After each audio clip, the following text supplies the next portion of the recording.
ಈಗ ಕೊನೆ 2ನೇ ಹಂತ, ಭಾಳ ಸಮಯ ಮೀರಿದೆ, 1:30 ಆಗಿದೆ, ಹೊಟ್ಟೆ ತಳತಳ ಅಂತ ಇದೆ. ಕೊನೆ ಹಂತಕ್ಕೆ ಹೋಗೋಣ. ನಾವು ಬರುವಾಗ ನಾವು ಯಾರು ಅಟೆಂಡೆನ್ಸ್ ಕೂಗಿರಲಿಲ್ಲ. ಈಗ ಅಟೆಂಡೆನ್ಸ್ ಕೂಗ್ತಾರೆ ನಮ್ಮ ಕಾಂತಮ್ಮ ಮಿಸ್ ಅವರು. ನಾನು ಅಟೆಂಡೆನ್ಸ್ ಕೊಡ್ತೀನಿ. ಸೊ ಅದನ್ನು ನಮ್ಮ ಪ್ರಿಸಿಲಾ ಸಿಸ್ಟರು ನಮಗೆ ನೆನಪಿನ ಕಾರ್ಯಕ್ರಮಗಳನ್ನು ಕೊಡ್ತಾರೆ.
ಕಮಿಟಿಯವರು ಮತ್ತು ಈ ಗುರುವಂದನಾ ಕಾರ್ಯಕ್ರಮವನ್ನು ಇಷ್ಟು ಅದ್ಧೂರಿಯಾಗಿ ಮಾಡೋಕ್ಕೆ ಪ್ರೇರಣಾ ಶಕ್ತಿ ನಮ್ಮ ಸ್ನೇಹಿತರು ಅಂತ ಹೇಳಿದ್ರೆ ಬೇರೆ ಮಾತೇ ಇಲ್ಲ.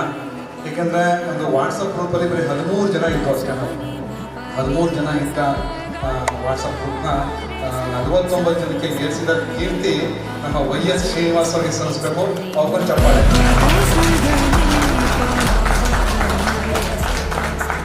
ನಂತರ ಒಂದು ಫಿಲಮ್ ತೆಗಿಬೇಕಾದ್ರೆ ನಿರ್ಮಾಣ, ನಿರ್ವಹಣೆ, ಸಂಕಲನ ಅಂತ ಸುಮಾರು ಪ್ರಾಕಾರಗಳಿರ್ತವೆ.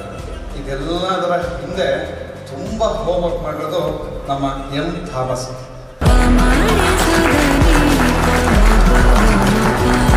ಗುರುಗಳನ್ನ ಇನ್ವೈಟ್ ಮಾಡೋದ್ರಿಂದ ಹಿಡಿದು ಹೀಗೆ ಬರಬೇಕು, ಹೀಗೆ ವಿಡಿಯೋ ತೆಗಿಬೇಕು, ಹೀಗೆ ಫೋಟೋ ತೆಗಿಬೇಕು, ಮೊಮೆಂಟೋಸ್ ಇದೇ ಹಾಕಬೇಕು, ಪ್ರತಿಯೊಂದರಲ್ಲೂ ಚಂಡಿ ಹಿಡಿದು ಮಾಡ್ತಿರೋದು ಥಾಮಸ್. ಇದಕ್ಕೆ ಬೆನ್ನೆಲುಬಾಗಿ ನಿಂತಿದ್ದು SM. ದೇವೇಂದ್ರ ಕುಮಾರ್.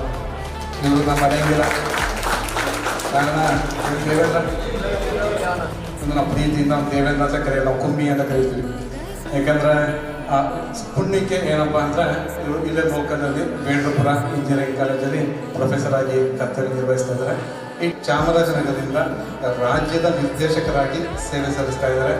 ಕರ್ನಾಟಕ ರಾಜ್ಯ ಸರ್ಕಾರಿ ನೌಕರರ ಸಂಘದ ಚಾಮರಾಜನಗರ ಜಿಲ್ಲಾ ವತಿಯಿಂದ ಇವರು ನಿರ್ದೇಶಕರಾಗಿರುತ್ತಾರೆ. ಅವರಿಗೆ ಅನಂತ ನಮ್ಮ ಕಡೆಯಿಂದ ಹಾರ್ದಿಕ ಧನ್ಯವಾದಗಳು. R. ಉಮೇಶ್ ಇವರು ರಾಜಕಾರಣಿಗಳು, ಮುತ್ಸದ್ದಿಗಳು, ಮುಂದಿನ ಭವಿಷ್ಯದ MLA ಟಿಕೆಟ್ ಆಕಾಂಕ್ಷಿಗಳು. ಸಂತ ಜೋಸೆಫರ ಶಾಲೆಯ ಒಂದು ವೈಶಿಷ್ಟ್ಯ 1960ನೇ ಇಸ್ವಿಯಿಂದ ಸ್ಟಿಲ್ 2024-25ನೇ ಸಾಲಿನ ತನಕ ಎಷ್ಟು ಜನ ವಿದ್ಯಾರ್ಥಿಗಳು ಇಲ್ಲಿಂದ ಪಾಸಿಂಗ್ ಔಟ್ ಆಗಿರ್ತಾರೆ. ನೀವು ಸಾವಿರಾರು ವಿದ್ಯಾರ್ಥಿಗಳ ಭವಿಷ್ಯಕ್ಕೆ ನಾಂದಿ ಹಾಡಿದ ಗುರುಶ್ರೇಷ್ಠರು ನೀವೆಲ್ಲ. ಎಲ್ಲರೂ ಸಾಧಕರಿಗೆ ಸನ್ಮಾನ ಮಾಡಬೇಕು ಅಂತ ಹೇಳ್ತಾರೆ, ಆದರೆ ನೀವು ಮಾಡಿರುವ ಸಾಧನೆ ಅಪರಿಮಿತವಾದದ್ದು.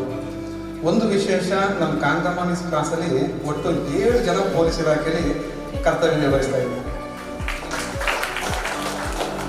ಸಂತ ಜೋಸೆಫರ ಶಾಲೆಯಿಂದ ಒಟ್ಟು ಪೊಲೀಸ್ನ ಲೆಕ್ಕ ಹಾಕಲು 3-4 ಜನ ಸಿಗಲ್ಲ. ಆದರೆ ಒಂದೇ ಸೆಕ್ಷನ್ 7 ಜನ ಪೊಲೀಸ್ ಆಗಿದ್ದೀವಿ ಅಂದರೆ ಆ ಕೀರ್ತಿ ನಮ್ಮ ಕಾಂತಮ್ಮ ಮಿಸ್ ಅವರಿಗೆ ಸಲ್ಲಿಸುತ್ತೆ. ಈ ಕಾರ್ಯಕ್ರಮಕ್ಕೆ ಪ್ರತ್ಯಕ್ಷವಾಗಿ ಪರೋಕ್ಷವಾಗಿ ಸಹಕರಿಸಿದ ಎಲ್ಲರಿಗೂ ಅನಂತ ಧನ್ಯವಾದಗಳು. ಹಾಗೆ ಸಂತ ಜೋಸೆಫರ ಶಾಲೆಯ ವಿದ್ಯಾಮಂದಿರದ ಸುಪೀರಿಯರ್ ಅವರಿಗೆ, ಅಡ್ಮಿನಿಸ್ಟ್ರೇಟರ್ ಅವರಿಗೆ, ಶಾಲೆಯ ಮುಖ್ಯೋಪಾಧ್ಯಾಯರಿಗೆ ಹಾಗೂ ಸಿಸ್ಟರ್ ಪರಿಮಳರವರಿಗೆ, ನೀವೇ ನಮ್ಮ ದೈಹಿಕ ಸ್ಫೂರ್ತಿ ಸಿಸ್ಟರ್. ಅದಕ್ಕೆ ನೀವು ಎಲ್ಲರಿಗೂ ಧನ್ಯವಾದಗಳು ತಿಳಿಸ್ತಾ ನನ್ನ ಮಾತನ್ನು ಮುಗಿಸ್ತೀನಿ. ತುಂಬ ಧನ್ಯವಾದಗಳು. ಸರ್, ಶ್ರಮಪಟ್ಟವರಂದರೆ ಶ್ರೀನಿವಾಸ್ ಅವರು ನನಗೆ ಗ್ರೂಪ್ ಇದು ಮಾಡಿ 14 ಮೆಂಬರ್ಸ್ ಇದ್ದು, ಈ ಗ್ರೂಪ್ 14 ಮೆಂಬರ್ಸ್ನ ಪಾರ್ಟಿನೇಟ್ ಮಾಡಿದ್ದಾರೆ. ಅವರಿಗೆ ಮತ್ತು ಈ ಕಾರ್ಯಕ್ರಮಕ್ಕೆ ತಾಮಸ್ ಆಗಿರ್ಬೋದು, ಆಂತೋಣಿ ಪ್ರಸಾದ್ ಆಗಿರ್ಬೋದು, ಹಾಗೆ ದೇವೇಂದ್ರ ಆಗಿರ್ಬೋದು, ನೇತ್ರಾವತಿ ಆಗಿರ್ಬೋದು, ಸುಷ್ಮಾ ಆಗಿರ್ಬೋದು, ಹಾಗೆ ಸುಮತಿ ಆಗಿರ್ಬೋದು, ಇವರೆಲ್ಲರಿಗೂ ನನ್ನ ಧನ್ಯವಾದಗಳು. ಹಾಗೆ ಮತ್ತು ಮುಖ್ಯವಾಗಿ ರಾಮಕೃಷ್ಣ ಮತ್ತು ಉಮೇಶ್ ಅವರು, ಆದರ್ಶ ಅವರು, ಆದರ್ಶ ಆಗಿರ್ಬೋದು, ಹಾಗೆ ನಮ್ಮ ಈ ಕಾರ್ಯಕ್ರಮಕ್ಕೆ ತುಂಬ ತಾಂತ್ರಿಕ ವರ್ಗದವರು, ಇವರೆಲ್ಲರಿಗೂ ನಾನು ಅದ್ಭುತ ವಂದನೆಗಳನ್ನು ಅರ್ಪಿಸ್ತೇನೆ. ಇವತ್ತು ಸುಸಂದರ್ಭದಲ್ಲಿ ಗುರುವಂದನಾ ಕಾರ್ಯಕ್ರಮದಲ್ಲಿ ಎಲ್ಲರೂ ಸಹ ತಮ್ಮ ವೈಯಕ್ತಿಕವಾದಂಥ ಕೆಲಸಗಳನ್ನು ಬದಿಗಿಟ್ಟು ಇಲ್ಲಿ ಒಂದು ಕಾರ್ಯಕ್ರಮಕ್ಕೆ ಸೇರಿದ್ದೀವಿ. ಹಳೆಯ ನೆನಪುಗಳನ್ನು ನಾವು ಹಂಚ್ಕೊಂಡಿದ್ದೀವಿ. ಅದಲ್ಲದೆ ನಮ್ಮ ಗುರು ಹಿರಿಯರು ತಮ್ಮ ಸಹಜವಾದಂಥ ಆಯಾಸಗಳನ್ನು ಮರೆತು ಇಲ್ಲಿ ಬಂದು ನಮ್ಮ ಹಳೆಯ ನೆನಪುಗಳನ್ನು, ಆ ಹಳೆಯ ನೆನಪುಗಳಲ್ಲಿ ನಾವು ಹೊಸತನವನ್ನು ಕಾಣುವಂಥ ಒಂದು ಸಂದರ್ಭಗಳನ್ನು ತಂದುಕೊಟ್ರಿ. ಹಾಗಾಗಿ ನಮ್ಮೆಲ್ರಿಗೂ ನಾನು ಧನ್ಯವಾದಗಳನ್ನು ಹೇಳಕ್ಕೆ ಇಷ್ಟಪಡ್ತೀನಿ. ನಾವಿಲ್ಲೆಲ್ಲ ಇದ್ದೀವಿ ಯಾಕೆ? ನಮ್ಮ ತಂದೆ ತಾಯಿಗಳು ನಮಗೆ ಜನ್ಮ ಕೊಟ್ಟಿದ್ದ ಕಾರಣಕ್ಕೆ ನಾವು ಇದ್ದೀವಿ. ಆದರೆ ನಮ್ಮ ಜ್ಞಾನಕ್ಕೆ ಜನ್ಮ ನೀಡೋದು ನಮ್ಮ ಗುರುಗಳು. ಈ ಒಂದು ಕಾರ್ಯಕ್ರಮಕ್ಕೆ ಒಂದು ಸಾಕ್ಷಿಯಾಗಿದ್ದಾರೆ. ಈ ಒಂದು ಸುಂದರ ಕ್ಷಣಕ್ಕೆ ಸಾಕ್ಷಿಯಾದಂಥ ದೇವತೆಗಳು ಇವರು.